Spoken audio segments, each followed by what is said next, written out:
د بخونکي او مهربان د تعالی څخه له سترې نامې څخه د سلام په پیل درنو کتونکو ستاسو پام راګرځوم د انډس نیوز نیټورک سره د سیمې مهم خبرونو ته. ویان حبیب الله همدرد. نن د عیسوي کال 2022 د اګست د میاشتې 14 نیټه او د شورو ورځ ده چې د اسلامي کال 1440 د سفرې د میاشت د 3 نیټې سره سمون خوري. د ټولو نه اول د خبرونو سرټکی. د سوات سیلاب ځپلو په اړه د فوج سرلښکر جنرال قمر جاوید باجوا څرګندونې. ویلیج کونسل بردرشیله کې د ایکسیویشن پر ضد متفقه قرارداد منظور کېدل. د سیلاب ځپلو سره د مرستو په اړه د چیرمین ویلیج کونسل دارمۍ خورشید علي خان خبرې اترې د ګجرانوالا راغلو میلمنو تجارو لخوا سوات سیلاب زدګانو لپاره د تیار خوراکونو تقسیمول. د ویلیج کونسل د راحت کوټ د اولس او منتخب چیرمین ګل بادشاه خبرې اترې. ویلیج کونسل کالاکوټ کې د بجلی د بحالۍ لپاره اولسی پاسون کېدل او د ګډ پیوچار محمد علي مزدا ایڈی 94 میں بہاسی په سیلاب کې لاهو کېدل. د علاوه د دې سره د نورو خبرونو تفصیل لرازو د یوې لنډې شاندمې نه پس ملتیا مو وکړئ. نننی خبری سرویس لپاره زموږ سره مرسته کړې شیر محمد خان اداره برای صحت تعلیم و تربیت باغډیری روډ کوزه درشخیلا شینباغ سوات. هرا گرلز سکول اینڈ کالج باغډیری روډ سمبټ مټا سوات. خیبر الیکټرانکس محمد خان بازار دکان نمبر 98 مټا سوات. HB Groups of Companies HB Carpets تتکے مٹا سوات او خیبر الیکٹرک سٹور محمد خان بازار مٹا سوات.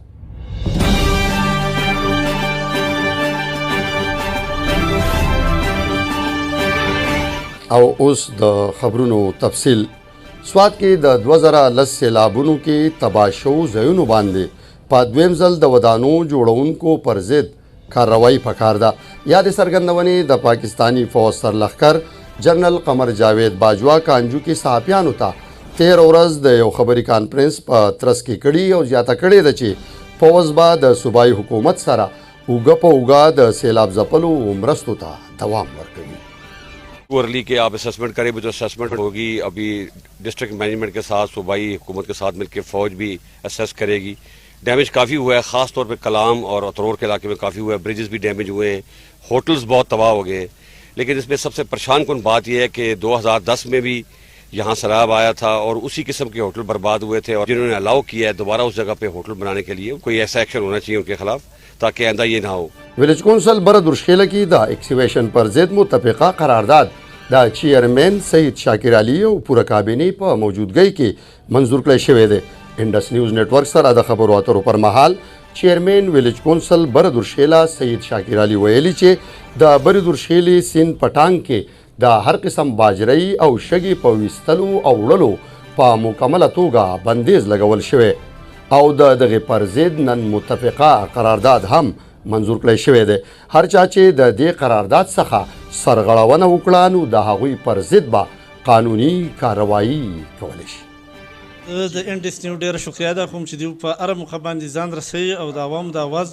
ټولې دنیا ته رسوي. ستاسو یو جان مننه. نن دا ګڼه په دې وجه باندې ده چې زموږ د ویلیج کونسل له غوړ خلک راوتل دي د خپل کم تحفظات چې دي کم نقصانات چې دي هغه ریکارډ کوي او د هغې سره سره دا ټولو مشترکه دا خبره هم کوي چې موږ په خپل کلي کې مکمل اکسیویشن نه منو. په دې به مکمل پابندي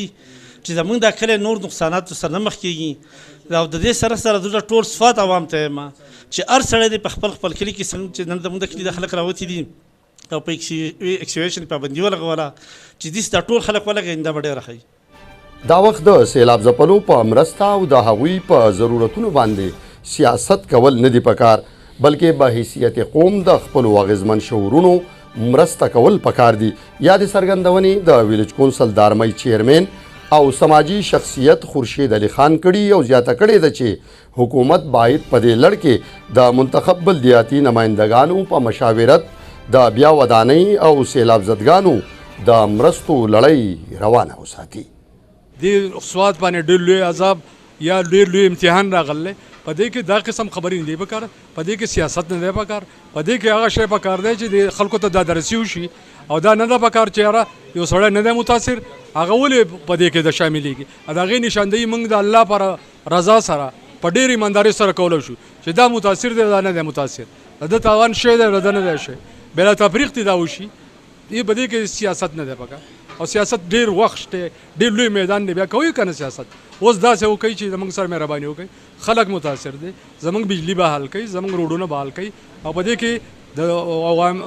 د مقامي خلکو سره، مقامي مشرانو سره، مقامي منتخب کسانو سره دا به هم شامل کړي. داسې جرم خو نه دی، د دې سره خو څه په لاس کې څه نه وي، خو بل به ورکوي نه که دوی پکې نشاندهي وکړي نو دا به یو ډېر لوی خدمت وي. د ګجرانوالا پنجاب نه راغلي د تجارو 4 کسیز وفد په نگرانۍ کې د سواد سیلاب ځپلو لپاره د جامو، پیزارونو، راشن او بسترو سربیره د تیارو خوراکونو پیکیجونو ورکولو په 2 ورځ نن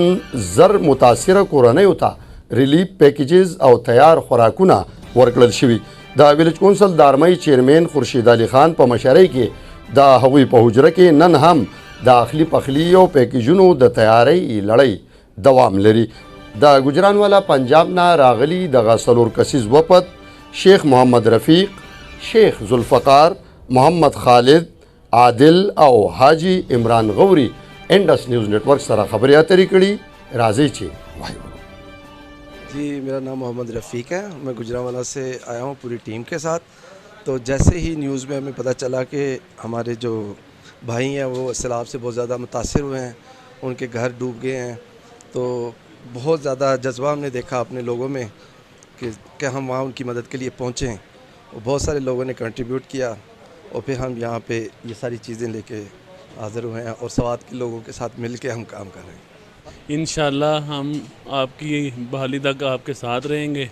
जुम्मे को इंशाल्लाह हमारी दूसरी गाड़ी भी आ रही है, हम आपका साथ भरपूर देंगे. मैं बेसिकली पंजाब से हूँ और मिंगोरा में रहता हूँ 4 साल से.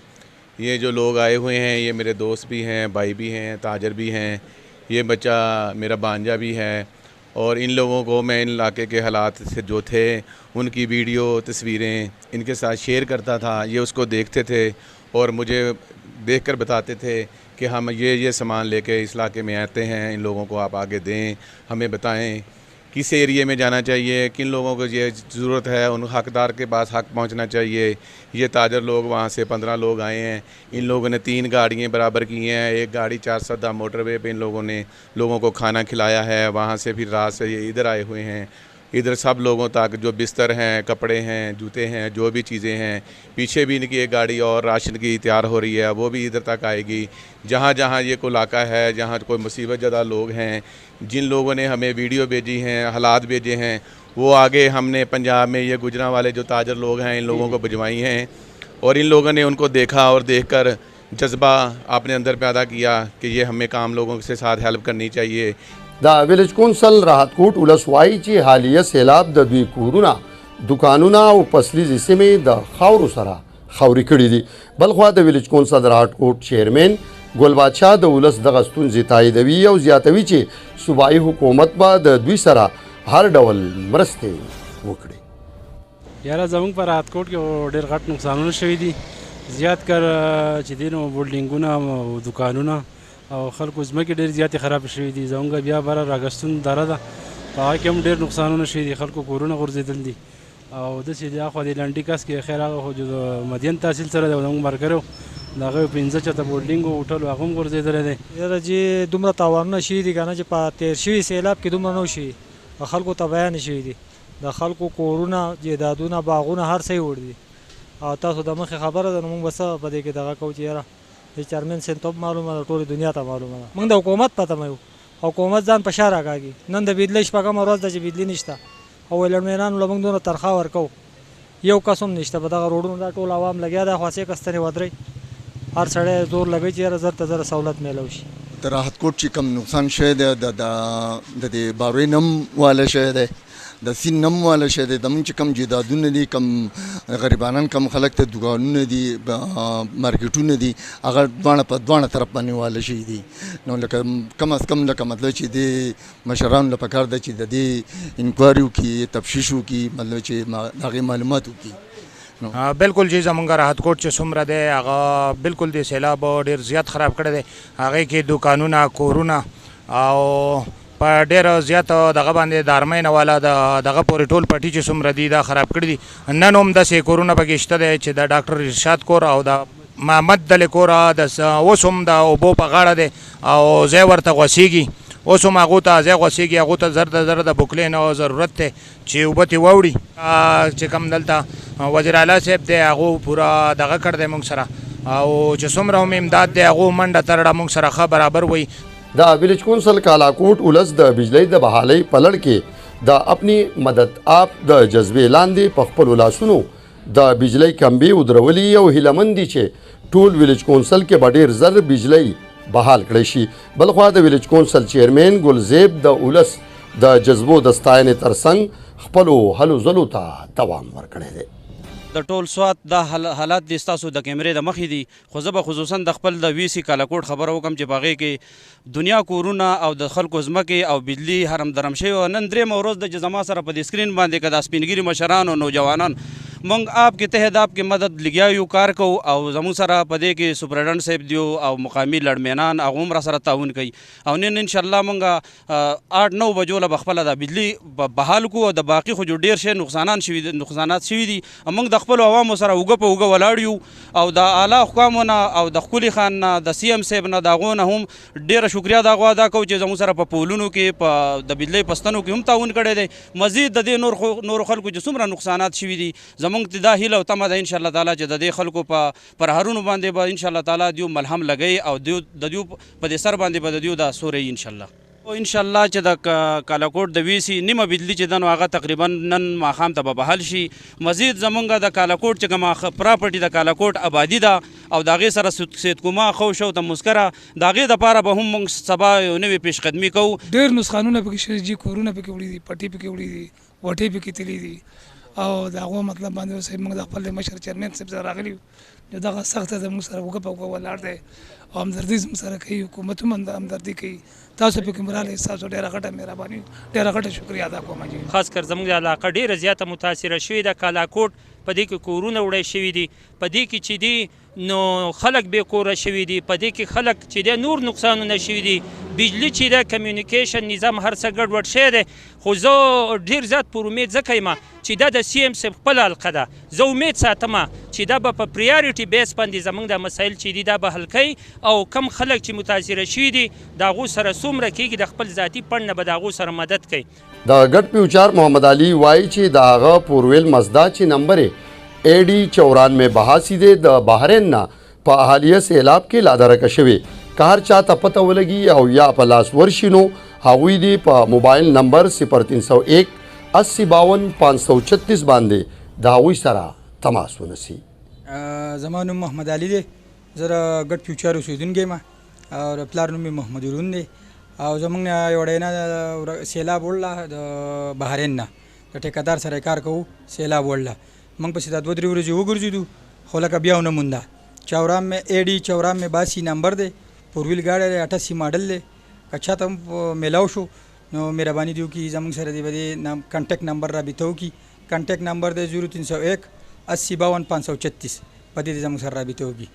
دا تر دې د خبرونه د نورو خبرونو اپډیټس لپاره کتلی شئ انډس نیوز نیټورک د الله په امان